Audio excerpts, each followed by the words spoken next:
the Moravians. I love that group of people, the Moravians. And we are at Moravia Park Drive right now. The Moravians and what they did in St. Thomas Island. Their first two missionaries went there. Greenland, South Africa, China. They sent missionaries. More than 2,000 missionaries went to, in a 150-year period of time, to like many parts of the world with the gospel of Christ. They were German, Czech people from interior Europe who had a mission vision, and they went. They even built their own ship. I know of that in one case. John Wesley, when he traveled to the United States, the 13 colonies at the time, he was on a ship with the Moravians, and he was so impressed with their faith. And the ship was in a storm, and they were not afraid of dying. And he found that to be amazing. And he had a hard missionary experience in Georgia, John Wesley, and he returned to England feeling like a failure after 2 years. And it was there in England where he had a spiritual experience, and he started to preach and minister. His life really changed. But it was the Moravian Christians that really made a big impression on him. It's a great story. Okay, I asked Pastor John Stambo, who's missionary pastor in Peru, to feel free to share with us about church planning in Peru and some of the things that he's learned and what he wants to share with us. So let's really welcome him. Let's really hoop it up.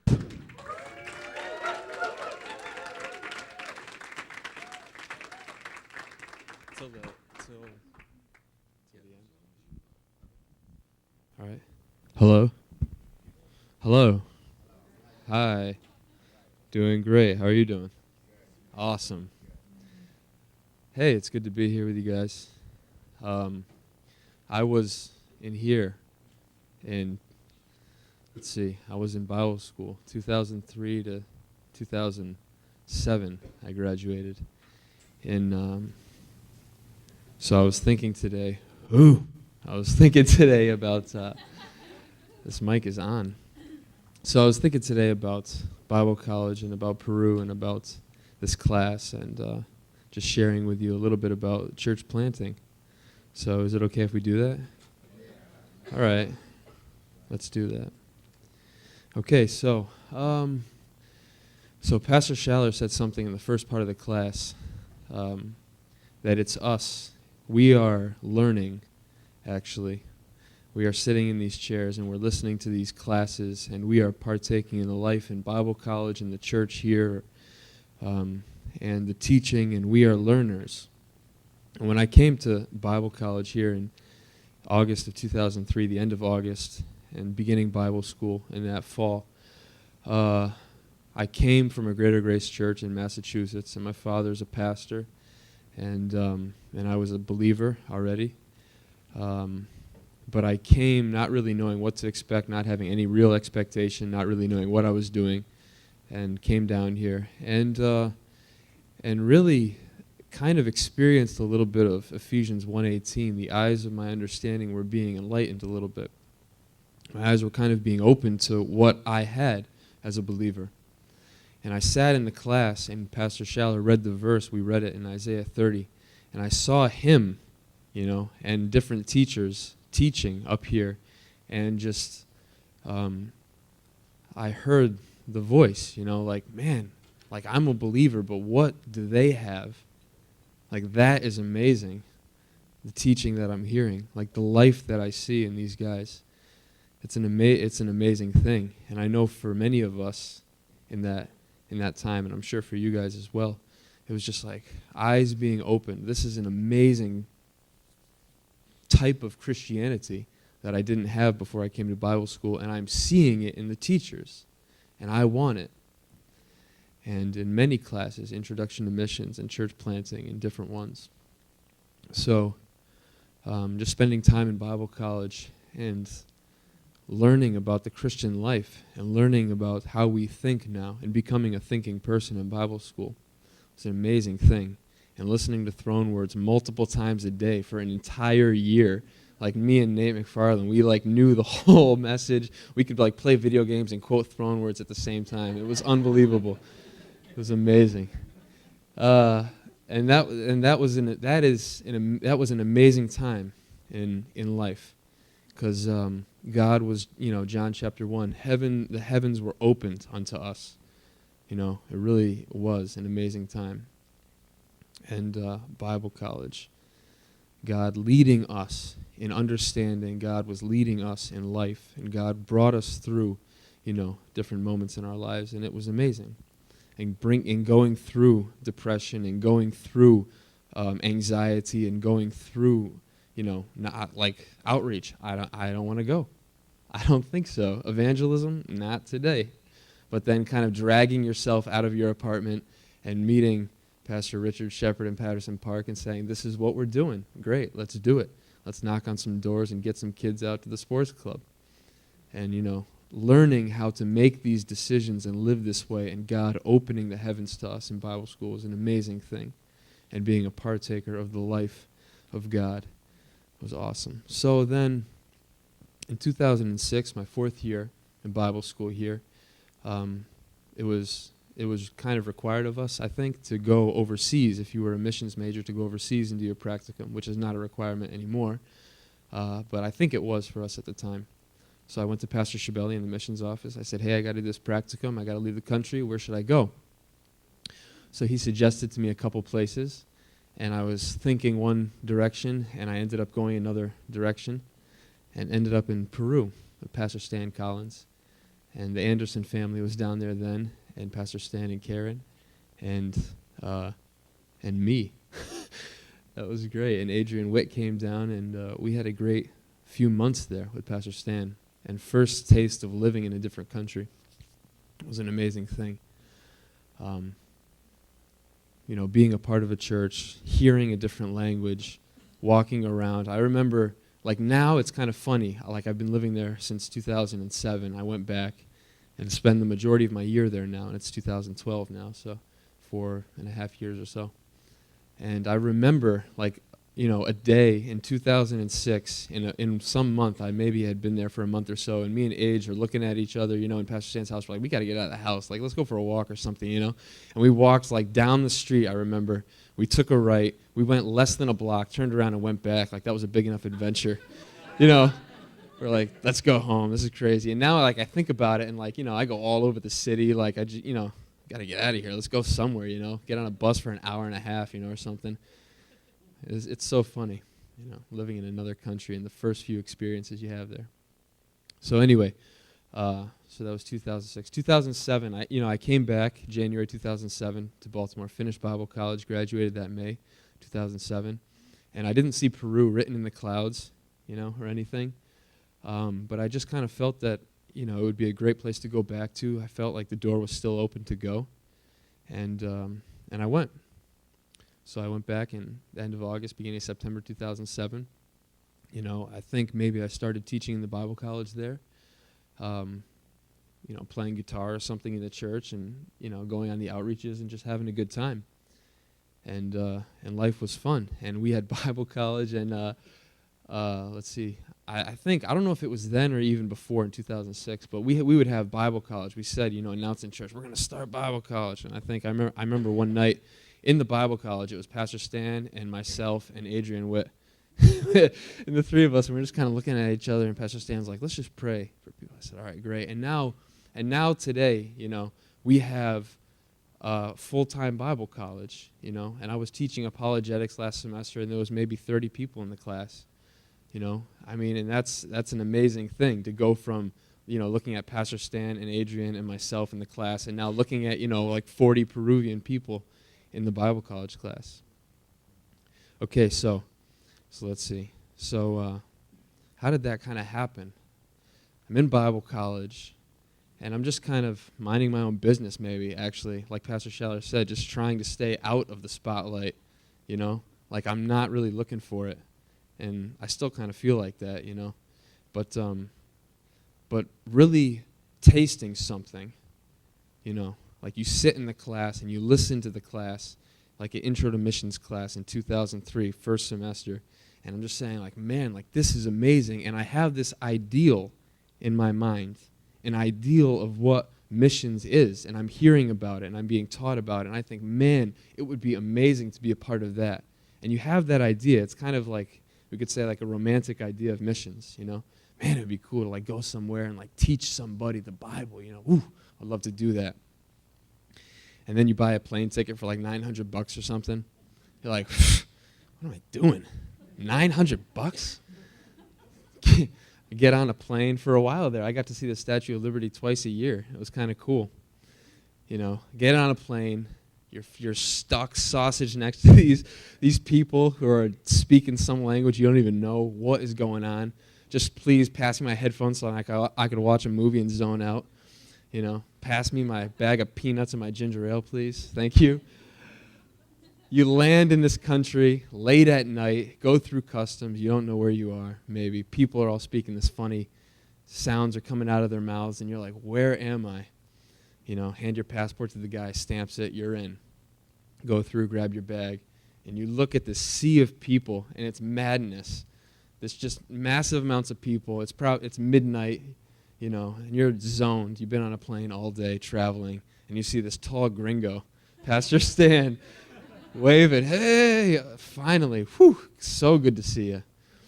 You get in his car, just drive away from the airport towards his house. You start looking around, and you're just like, did I make the right decision? What am I doing in this place, you know? Was that really God? I don't know. But there you are. And your plane ticket, you know, it doesn't say tomorrow. It says like 4 or 6 or 8 months later. So you're there. And then you wake up the next day in another country, and you're just kind of like, all right, so what do we do now? Like the ideal that was given to me in a Bible college class that I loved the idea of, you know, now, like, how do I implement that? Like, where, you know, what do I do now? And you wake up the next day, maybe you watch a service from Baltimore, and you're just like, oh, that's what we're doing here. You know, walk out on the street, buy a Gatorade, you know, maybe you buy some antibiotics or something. You know, and you kind of fool around with the language a little bit. You sound like a parrot. People laugh at you. Somebody gives you some free food maybe or something. Thank you so much. I'm going to regret this later. And you just enjoy your time, you know. And then you know, a couple of weeks pass. You start thinking, man, what am I really doing here? And you spend a whole day in your room on your bed just like, what a waste. This is ridiculous. I don't know what's going on. I should go home. But you're there. You ain't going anywhere. So then you get up, open your Bible, you say, God, you're really in this. You're really with us. This is really your will, that we would be in this place, and we have a mission. And you listen to your pastor, you see him before you, and you follow him. And you say, you make a hard decision again. You say, like, okay, like I was in Bible college. I was a partaker of something that stirred my heart, and now here I am. Now what do we do? And we walk around on the street, get on a bus, go down to Starbucks. In the bus, you're on your way down, you see some guy next to you, and you say, hola, buddy. And he just looks at you. Hey, do you speak English? English. Yes, a little bit. So you talk to him in English. You just say, Jesus loves you. Okay, yes, Jesus. But Jesus is like his next door neighbor, you know? Great. And he's like, Jesus loves me. Okay, right. You know, so you go through, I mean, you're living life, you know? And, you know, like we said last night in church, God is really setting before you every day life and death, and you're going through both of them, just like you would here, you know? The only difference is you don't have all the creature comforts in that country. You haven't learned where all the spots are yet, where you can just cash out in a park somewhere under the sun. You haven't learned where that spot is yet. So you kind of cruise around the ghetto for a while, wondering what you're doing there. Then you find out, you know, where a nice park is with some shade, a spot where you can grab a coffee, and then you start to enjoy life a little bit. You start to relax and take it easy on yourself. You say, okay, God, all right, we're here. Let's get moving. Where's the evangelism today? Let's do it. Let's talk to somebody.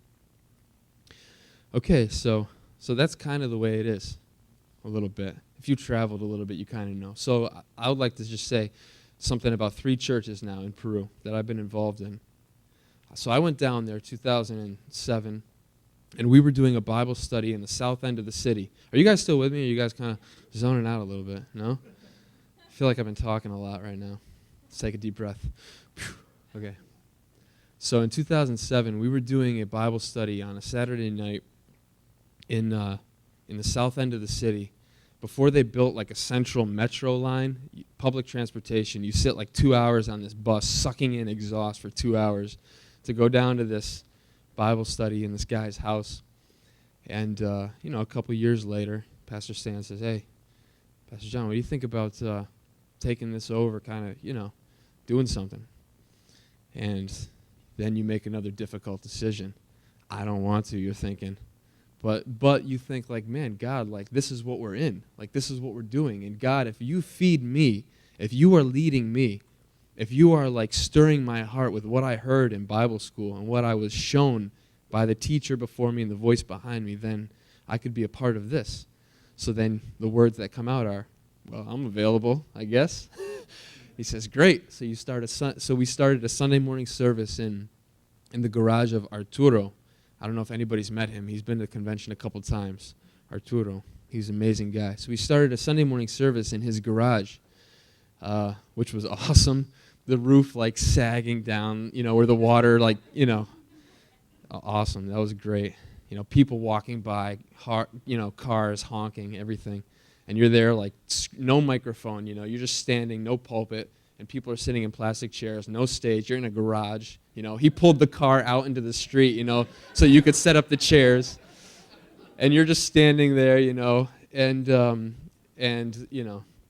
you start the service, we say, we're going to start at 10:30. 10:30. And they hear 11 o'clock, So, the kid who's playing the guitar, Luis, he's standing there looking at me, and I'm looking at him, and Juliana Timofte's there, and the daughter of Arturo, Alexandra's there, and we're like looking around, and I was like, let's start. Let's do it. He's like, there's nobody here. I'm like, you're going to sing to us, and we'll sing back to you. So we did that, and then, and it's a great time. And you see how you suffer like little things, like little, little things that aren't so comfortable. Like it's not so comfortable for you to be the only one there looking at the song leader, and he's looking at you, and it's just that's it. And riding on a bus for 2 hours, sucking in exhaust till your boogers turn black. Like, what? Why am I going through this? This is ridiculous. But then you stand there while this kid is singing to Jesus, and you're like, and you just stand there, close your eyes, and you say, God, like, if you have a word for us tonight, then just speak. And you open the Bible, and people come in through the garage door, and they sit there. And then songs are over, and you get up and open the Bible, and God is with you. And it's amazing. So we did that. We had a Sunday morning service. We had a Saturday night. We watched a Bible college class on the screen. We did a Sunday morning service. We did a Wednesday night service in a different place, 5 minutes away, in a school. The woman was in the church, so she opened the school. We did a Wednesday night service there. So we did that for a while. And then handed that over to Arturo when I came back to the States for a summer. I went back to Peru then, just being in Pastor Stan's church, hanging out. And we're sitting in his house one day, and he says, hey, we got this, Pastor Jorge out in Masamari, which is this town, Grant knows, spilled oodles and noodles out there on a dirt trail. That's a different story. So 12 hours away, I think, from Lima on a bus, you go up the Andes Mountains, steep on one side and then long way down the other. And it's like this little village in the high jungle, mountainous a little bit, green everywhere, all kinds of tropical fruit. Amazing. So this couple is living out there. He was a pastor in another church. He sent his family to Lima. His son, he has a son and 2 daughters there studying in school, and he wanted to find a church for them. He found our church. He said, you guys are going to go here. And they were just like, ugh. But they started to come. They started to love the teaching, and then he started to love the teaching. So so he kind of said to his church, like, I'm with them. And he backed off and gave the church back to the affiliation. And so he was living out there kind of by himself for a while, him and his wife, working, living, didn't have a church. And he kept saying, like, when are you guys coming? When are you guys coming? So we're sitting in Pastor Stan's house one day, and he said, man, it would be cool, like, to go out there for a couple months and just spend time with Pastor Jorge. I'm like, yeah, it would. He's like, maybe we could send, like, Tim DeLewis and John Hetrick out there. I was like, yeah. I was like, man, that'd be cool. I'd like to be a part of that. And he just looks at me and he goes, you would? I said, uh-oh. No, I said, yeah, I mean, that would be kind of cool. I was teaching Bible in the Bible college at the time, and just, in the evangelism and helping out with the music ministry and whatever. I said, yeah, it would be kind of cool. So he's like, all right, like, what do you guys think about, let's talk about this. So we talked about it, and we bought bus tickets. We left in early March. Overnight bus, 12 hours up and over the Andes, 4,800 meters, this pass that you go up and over. And in feet, I don't know, that's high. Yeah, you start like I took like a sleeping pill to go to sleep to wake up on the other side, and I woke up on the top because of the lack of oxygen. Like my body woke me up, intense. So we got up and over. We arrived in this town at like 6 a.m, raining. We're standing with our bags on the sidewalk, rain, soaked in the jungle. It's hot. It's 6 a.m. It's already hot. If it wasn't raining, you'd be sweating already, Get out the cell phone. Hey, Pastor Jorge. Hello? Yeah, hey, we're here. Oh, I'll be right down. All right, great. So that was he showed us our little room. We had a little concrete room, twice the size of the sound booth back there. And there was 3 of us in there. Those 2 guys had beds. I had a mat like that on the floor, a little foam mat on the concrete floor. I don't know how I got that, stuck with that one. That was great. Mosquito nets hanging from the rafters, tin roof, We step out of our little concrete shack, and you can look down into this valley. Everything's green, coconut trees out the front door, cacao tree, plants, mango trees, everything, banana trees, everything there. You step out the door, you look down into this valley where the city is, mountains on all sides, everything's green. A little fog in the early morning, beautiful military helicopter reminding you that, 20 kilometers away are terrorists, And we spent a couple months out there, and that was great. And you know what was amazing is it's so simple when you move to a place like that. So simple. Like in Lima, you have Starbucks, you have whatever you want. It's just like here, basically. I mean, they have, ghetto kind of places too, but you can find nice places, and you can kind of stick to those places if you want. You move out to the jungle, forget about it. There's nothing there,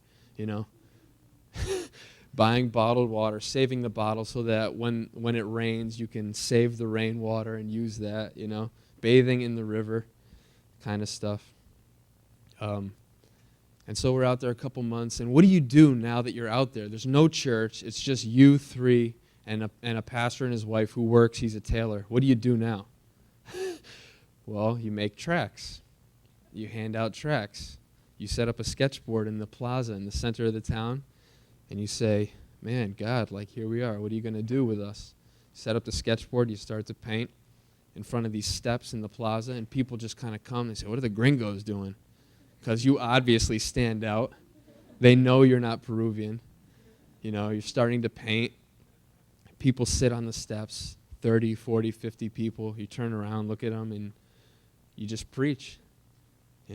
Say, I'm going to tell you tonight a great message. Let me talk to you about this picture. Are you ready to listen? And they're just like, huh? So this is a great picture. This is about a buddy I know. His name is Jorge. Let me tell you. And you have a good time with them. And people love it. And they come back, and you say, hey, we have a church here in this town. Where is it? It's right here. We're going to be here tomorrow night. Why don't you come out again? And you see them again, And then after a while, you have a little spot, a little building, a couple streets up. You invite them. You're there. 2 or 3 people come, 3 or 4 people, 15 people. Next service, 5 people. Where'd the other 10 go? You don't know. You know, we would have service in the plaza one night with the sketchboard. We started to use it for everything, you know. Like we did the Daniel prophecy. Like one night we did a sketchboard and we said, bring all your atheist buddies. In 2 nights we're going to be out here proving the Bible's true. We did the Daniel prophecy up there. It was like 50 people, you know. And then the next night we would announce in the plaza, okay, tomorrow we're up at the church. We'd go up at the church. Hey, tomorrow night we're in the plaza. We'd go back to the plaza. And during the day, what do? You meet at night because that's when people can meet. What do you do during the day? You bathe in the river.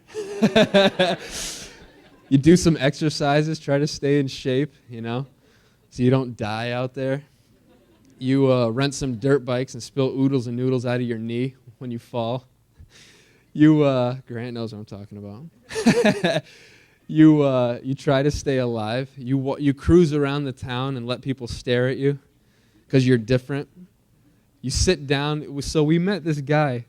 Lucho, and you look at his shop and it's just mattresses stacked up in front of his shop. You know, you walk by Lucho, you just yell into the shop, and he comes out like looking at you. No shirt, you know. This guy never wore a shirt. I don't think in his life, you know. He's like, hey, let's sit down. So they have this thing. It's called cremolada. It's a slushy. It's a Peruvian slushy, like from 7-Eleven. So he's like, oh, let's go get a couple cremoladas. Let's sit down. So you sit and you talk with them, and you get to know people. You know, you get to meet people, and you have an advantage there actually, and that's why it's kind of cool maybe that Paul would take people and leave them in other places. You kind of have an advantage because people know you're not from there, so they're already looking at you, like you already have their attention. So you can kind of walk around town and people are like looking at you. What are the gringos doing? Say, oh, let me tell you what we're doing. And you just talk to people, you know. Just have a good time. So I told this guy Lucho one time, you know, I walked by his shop. Like he knew us already. I was like, Lucho, follow me and I will make you a seller of mattresses. You know. I knew he was in there, you know, so he peeked his head out. He's like, what? I'm like, you know who said that? He was like, no. I was like, Jesus said that. He's like, really? I was like, yeah, come to the plaza tonight. You'll hear about it. You know, I mean, you just have a good time with people. So we were out there a couple months. We had a good time, you know, meeting people and having meetings, opening the Bible, and God was with us, and it was a great time. One thing was amazing, let me tell you. I was sitting at our table in our little concrete shack, you know, drinking some coffee that we made out of rainwater, which was awesome. We had the craziest way to make coffee, like those little things that you put on the stove, you know, those coffee makers. We bought an old rice cooker for like $3. Like the cord was like barely attached to the thing, you know.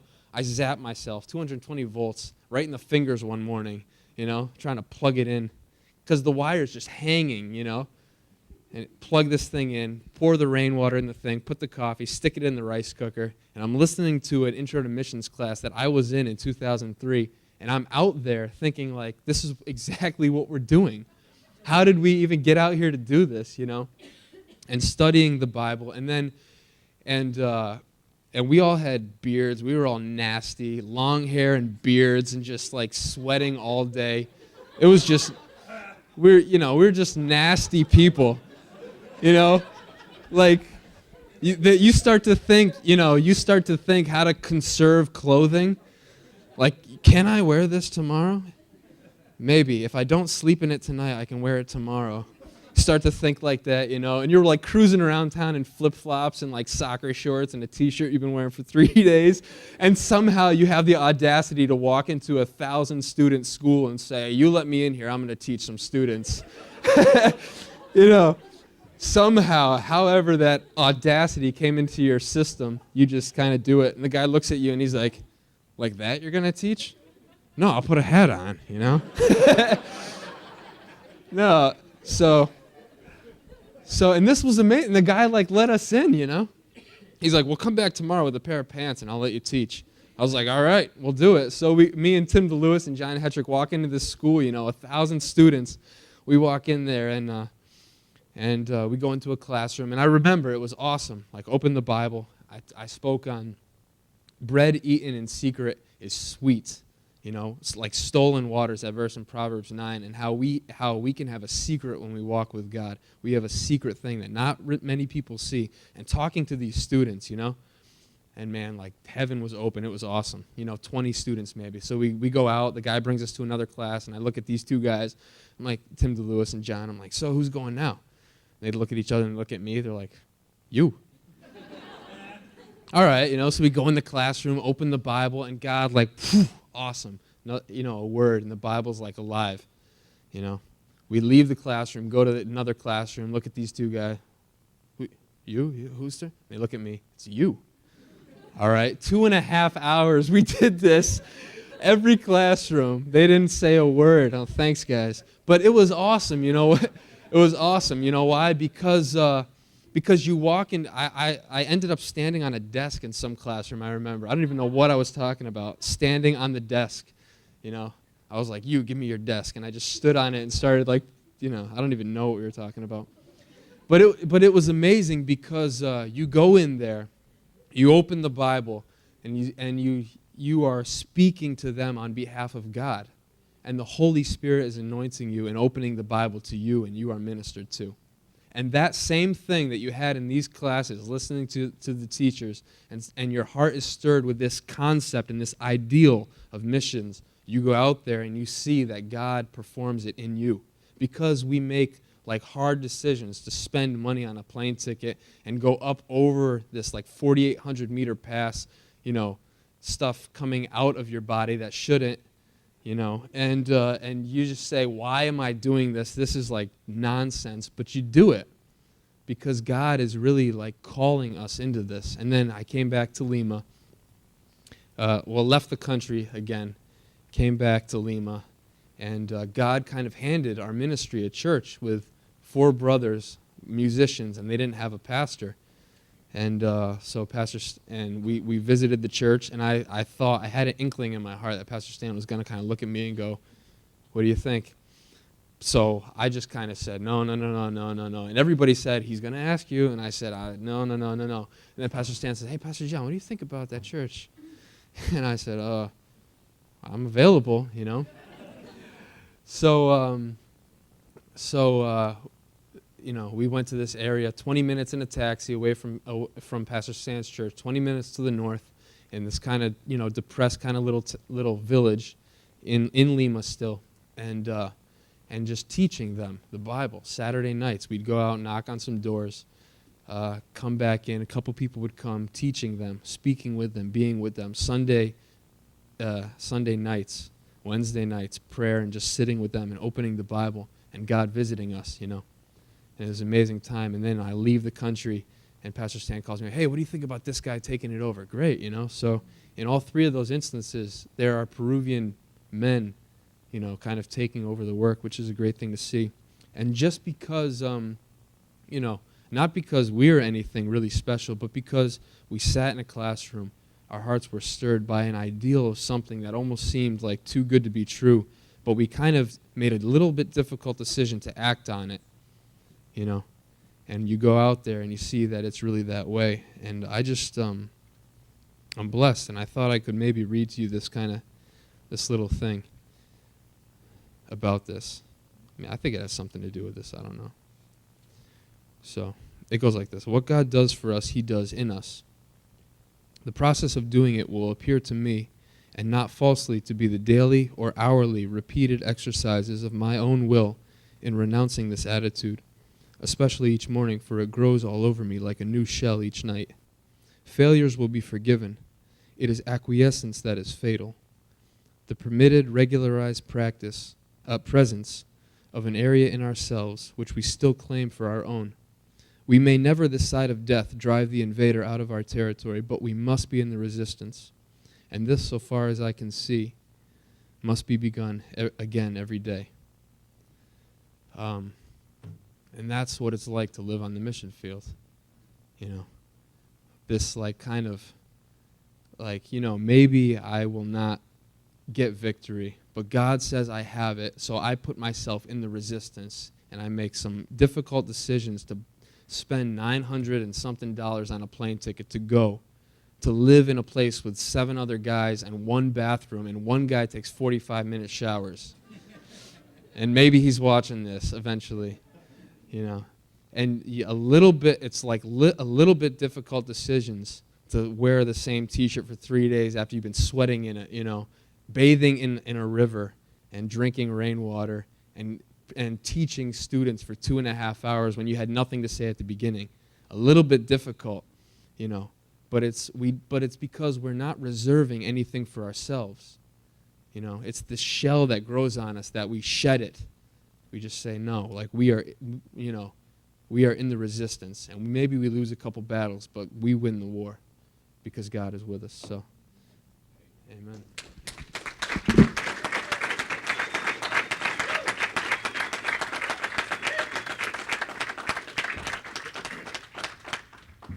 Oh, that was so great. Thanks, Pastor.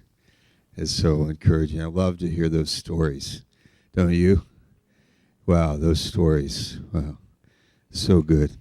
Your assignment, if you can, this is like not recorded or regulated, but Saturday morning at the Fellowship Hall, 9:15, we'll have the soul winning class.